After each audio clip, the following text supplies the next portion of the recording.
Hi everyone, today we'll get to know a multi-talented actress, host, singer, songwriter, gamer, and cosplayer who's gained massive popularity after being declared the Pinoy Big Brother Teen Edition 4 winner. She started her career under ABS-CBN as one of the Star Magic Angels, but is currently under contract with GMA Artist Center. Let's welcome the one and only Myrtle Sarrosa! Hello Yay! to all the Welcome, Myrtle! cosplayers. Hi, Sir Pablo. Thank you very much Ayun. for having me here. I'm so excited for this interview. Yes, I'm so glad that you accepted this interview. Of We course, missed Sir you. Pablo. Alam mo Tagal-tagal na naman, natin. si Sir Pablo is one of my greatest influences because of cosplay. And isa rin siya sa mga dahilan sa thesis ko. kahit, kahit alam mo yun, through all the years, when I started in cosplaying, when I became an actress, nung nag-aaral ako, Cosplay PH, Sir Pablo, si Sir Roberto has always been a part of my journey. Kaya thank you very much for having me. Yes, and thank you very much for being part of this cosplay world. Ayun. So, Myrtle, you've had such a colorful career in the entertainment industry, from acting to hosting to a singer-songwriter pa, di ba? As well as being a gamer and cosplayer, in addition to all that. Out of all of these, what do you think is the most challenging? Para sa akin yung pinaka-challenging would always be acting. Kasi, every time I portray a role, it's an entirely different experience. Kung sa cosplay kasi, you're portraying your favorite character, so meron ka ng guide.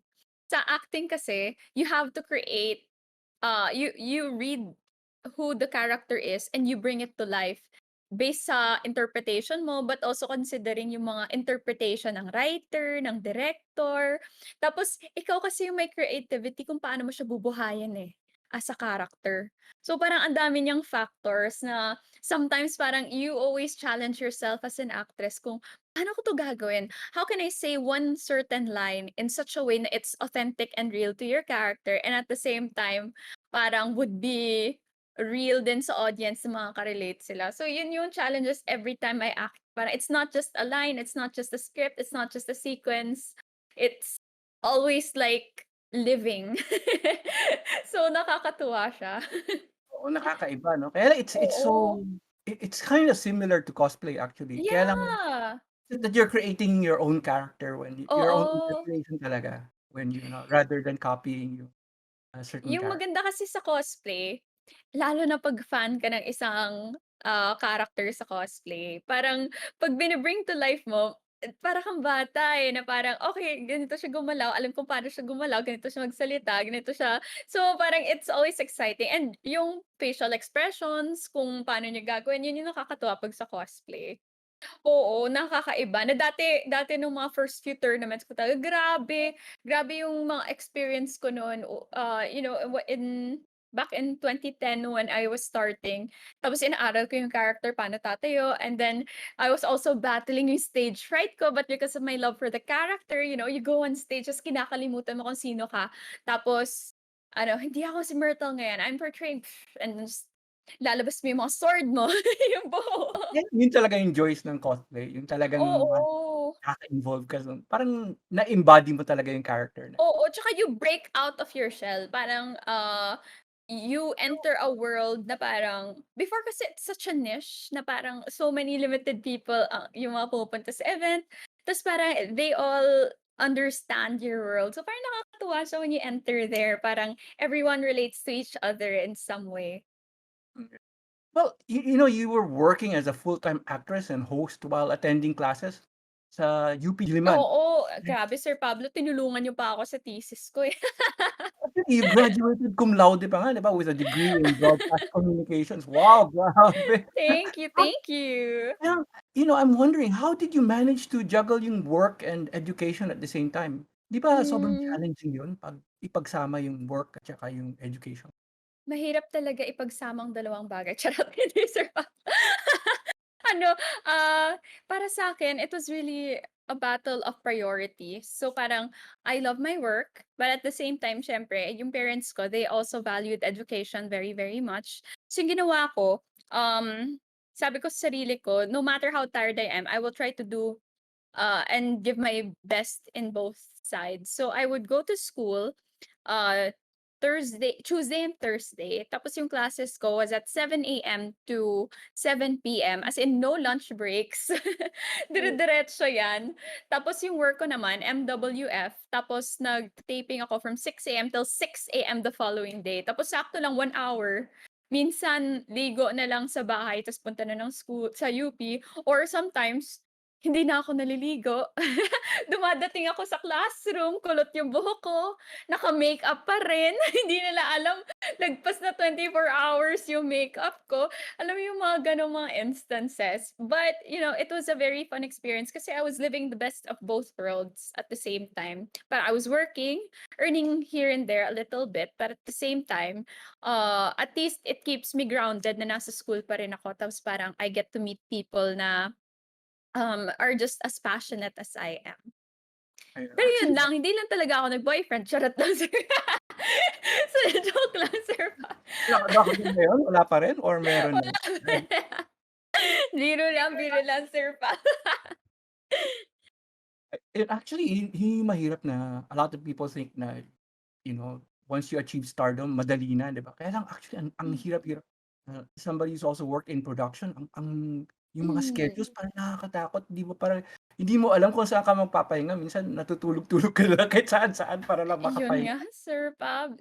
Minsan parang ano na lang siya, parang, you prioritize na lang din yung rest and your health. Actually before ano, hindi ko talaga naiisip yung health, eh, parang as long as you can push yourself, eh. But because of the pandemic, na-realize ko talaga na, above all, yung peace of mind mo, yung rest mo, yung pag-value mo sa sarili mo is more important. Well, you received multiple awards for your research, on cosplay history in the Philippines. Pabiro Dahil ako sa dito. inyo. Dahil sa inyo, Sir Pab. Well, can you tell us more about this research kasi not a lot of people know about this research. Okay, so when I was studying in UP sa broadcast communication, yung naging thesis title ko was Otakultura. So since otaku tayo and we want to learn more about the culture and history of cosplay here in the country. So yung ginawa ko nun, even I was not too familiar kung ano ba talaga yung pinagsimulan niya because I started cosplaying 2010. So, I mean, paano siya nag-start? And then I was so shocked to find out na alam mo yung mga first few cosplayers back in 1999 and then yung mga first few major events na ginawa niyo sa Cosplay PH and I was so shocked sa mga growth na binigay ninyo sa akin kasi yung nakakatuwa sa study na 'to, I was able to tap si kina Sir Pablo and si Sir Rob and may mga data silang binigay sa akin na hindi alam ng lahat. Like kung ilan yung umattend back in 2008, tama ba Sir Pab? Yes, Back correct. in 2008 kung ilan yung umattend na 2009 hanggang sa 2017 may mga ganong data na parang it really provided parang, a wider picture sa kung ano nangyayari sa cosplay community and kung ano yung mga naging turning points. Like, for example, yung pag-start ng pag-cosplay ni Alodia, which was one of the biggest turning points din kung bakit nag-start yung cosplay in the mainstream, as well as yung mga pag-grow ng mga iba't ibang mga channels ng anime who also started yung mga iba't ibang mga anime events. So, it was all in that thesis na parang I think I got awards for it because there was so many data na hindi nila in-expect na that would be there, which I'm also grateful because sobrang tulong talaga ng cosplay community lalo na dito sa Cosplay PH. So, thank you. Well, cosplay coming into the mainstream, one of the big influencers, of course, is Alodia, but Of course. kayo rin actually, Berta. I don't think cosplay would be as big in the Philippines without you. Sorry, kaya lang yun talaga yung feeling ko, eh, because, you really brought it out, you made it, discussion point, for everybody kasi you brought it out in mainstream media. But, as a whole, how has cosplay influenced your career? Up until now, alam mo Sir Pablo, when I started back in 2009, 2010, hindi ko expect na it would create a huge career for me, na parang I would live this path. Na hanggang ngayon parang it's still very surreal na parang I was just like a fangirl before na otaku lang, alam mo yun? Yung parang uuwi ka ng 3 PM kasi gusto mo manood ng anime, hanggang sa parang, okey gusto ko minsan maging blonde yung hair ko kasi gayahin ko si Amane Misa, mga gano'ng thoughts. Pero I never expected na, cosplay would make a career for me na even now, 10 years into cosplaying, actually more, 11 years na ba. So, matagal na. Matagal na into cosplaying. Parang ang dami ko na na-gain na experiences na grabe. I don't think I would be here right now if it's not because of the anime characters that inspired me, the costumes that made me, and the experiences that, molded me. So I'm really grateful sa lahat. Parang minsan, you have questions in life na parang, "Okay, why did I experience this? Bakit kaya ako before when I was starting in the cosplay community, I got a little bit of hate," mga gano'n. And then I also got like a lot of people supporting me, so parang, why did I have to experience it? And now I look back, na-realize ko, it's because it wanted to prepare me for a longer journey ahead. So, grabe minsan talaga yung universe dinadala tayo to places we never expect to go. And the journey is really important because I feel like, all those things, good and bad, Hmm. able to really mold you into the person you are. Agree, Sir Pab. I Oo. agree, I agree. Well, a lot of people, see cosplay as stepping stone to stardom. Yun, kasi nakita nila si Claudia, nakita nila kayo. Pati si Louie, actually, that's Oh, of another course. Isa sa mga malaking cosplayer din. malalaking cosplayers yung talaga nakakuha ng mga sponsorships.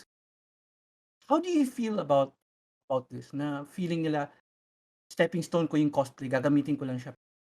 Oh, para sa'kin, I don't look at it that way. I just think na parang, you know, uh, social media is out there and they can easily put their love for that character and share it with other people. So I don't think na they're aiming for it as a stardom thing.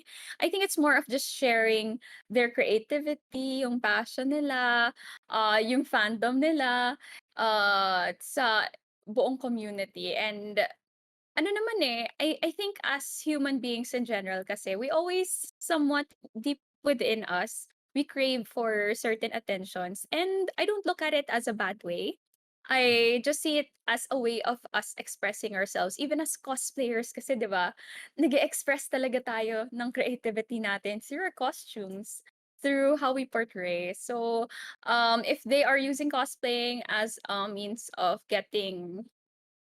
showing their passion for creativity and the arts, then go for it. That's a very positive way of looking. Kasi Oo, kasi most yeah. people, they think na negative siya na, "Ay, nagpapasikat ka lang," or whatnot. So, I think it's better to think of it as in a positive way, that they're using it as not really using it as a way just to means to the end, but it's something they enjoy, and that Hmm. they're using it as a way to really express themselves in many ways to many Ako people. agree, and at the end of the day kasi ayaw natin na maging isang contained community. Ayaw natin na tayo-tayo lang. No, we want to welcome others. We don't want them to feel so ako, natutuwa talaga ako, like nowadays, I have celebrity friends. So before hindi naman nanonood ng anime, but now they're becoming fans of anime and then they're trying to incorporate yung mga different anime makeups sa mga Instagram posts nila. And I love it. I like na other people are becoming appreciative din of the things that before konti lang tayo yung nanonood. Parang ngayon parang yes, nakaka-relate sila sa Attack on Titan. Yes, nakaka-relate sila sa alam mo yun, sa kay Naruto. Ngayon medyo late lang sila manood ng Naruto, pero at least nage-gets na nila why we're all such huge fans, alam mo yun? So, it's such a fun thing na I would rather share with other people than just keep it to myself. Yes, maganda 'yan, 'di ba, that cosplay is Oo, inclusive rather than exclusive. oo. Mahirap Yes, yung I exclusive, agree. eh. Mahirap din 'yan kasi, there are a lot of Puwede people, puwede exclusive, Sir Pablo, 'pag relationship. exclusive talaga. Exclusive talaga dapat, eh. Mahirap mag-include ng ibang tao, magulo. Eh, Joke lang, Sir Pab.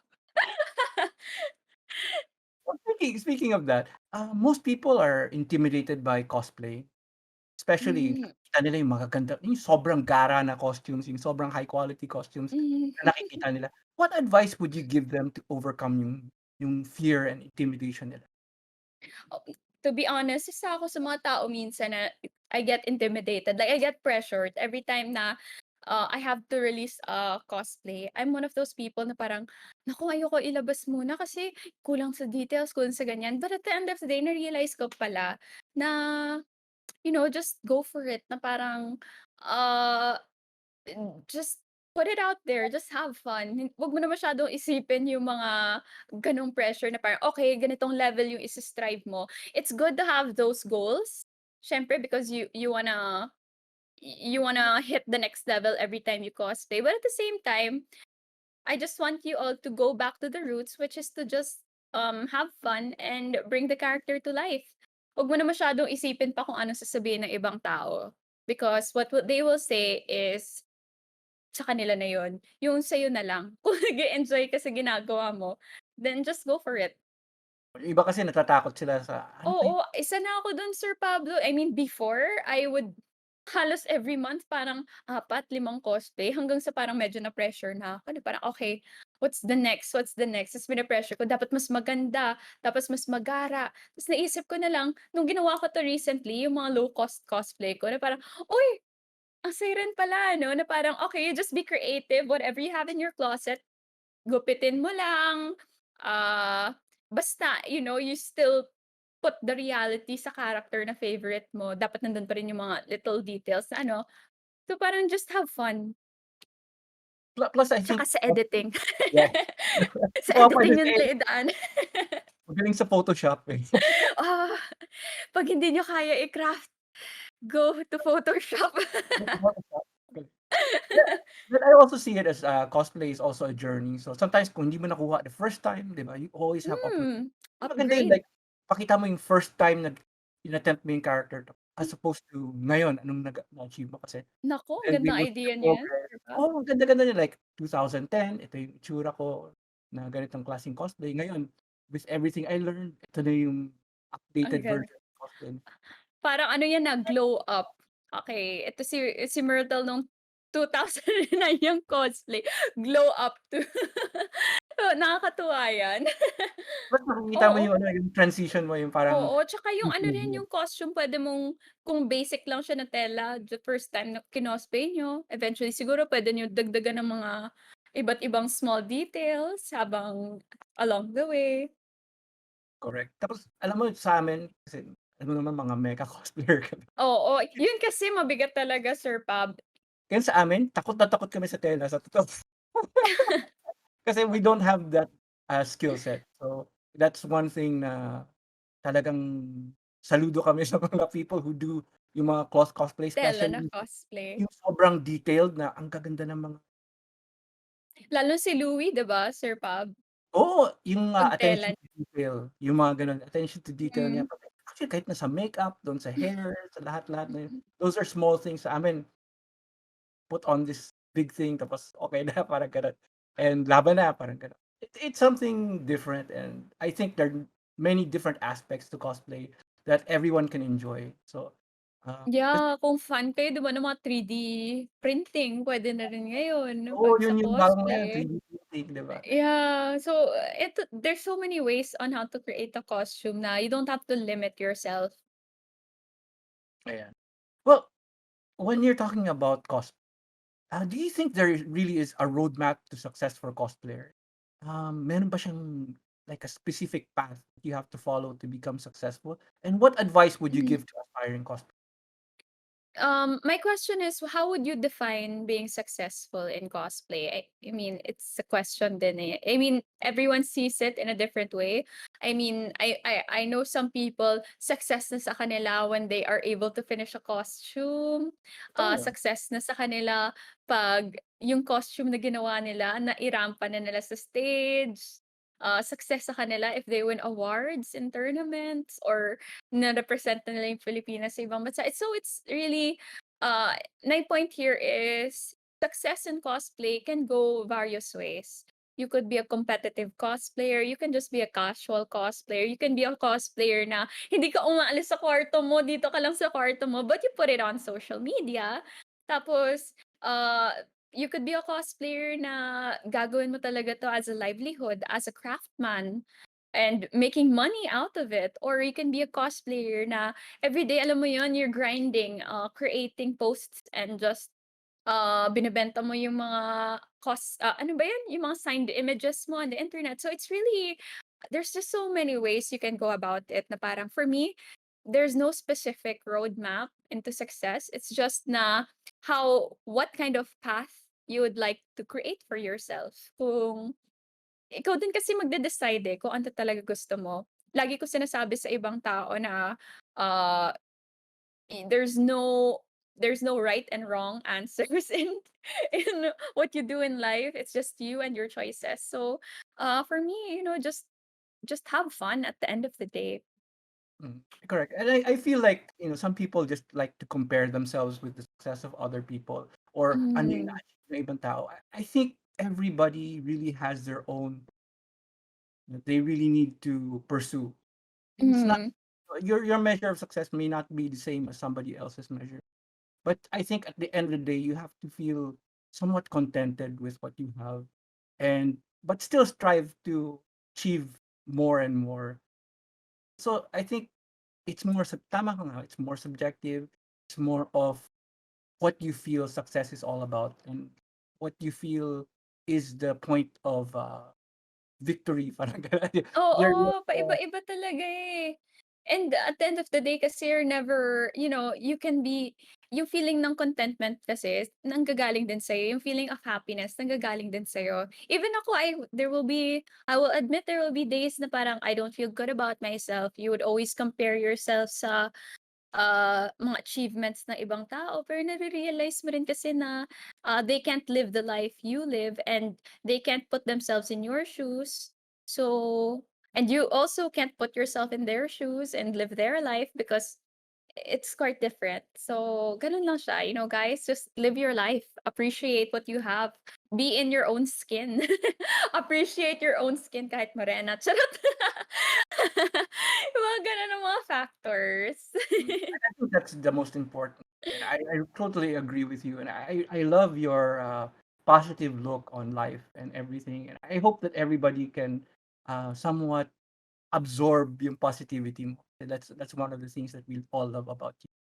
Thank you, Sir Pop. So Myrtle, if they want to know more about you, you have some social media that you'd like to share so they can learn more about you and you- all the things that you do and all the amazing, amazing achievements that you're able to really show everyone. Well, sa lahat ng mga cosplayers out there, if you guys want to check out yung mga daily posts ko, you guys can check me out on Facebook. I am facebook.com/myrt.gale, or just search up Myrtle Sarrosa with a check mark on Instagram and Twitter and TikTok. Nagti-TikTok na ngayon at Myrtle Gale, MYRTLEGAIL. So, I always post minsan pag nagtitrip ako, yung mga luma kong costumes, sinuulit ko, tapos gumagawa ako ng mga TikTok or yung mga gaming live streams ko. Also, I have an upcoming TV series on GMA, coming very, very soon. It's called Nagbabagang Luha, na malapit nyo na mapapanood sa GMA. So, guys, if you didn't catch all that, don't worry. We'll flash it on the screen. We'll put it all in the comments below. So, check it out. And you know what? This is like one of the most fun interviews I've had. Thank you very much for being part of it, Myrtle. And good night. And keep cosplaying! Kayo. Thank you very much for joining us for Geek Weekly tonight. Bye. See you. Bye, guys! Bye.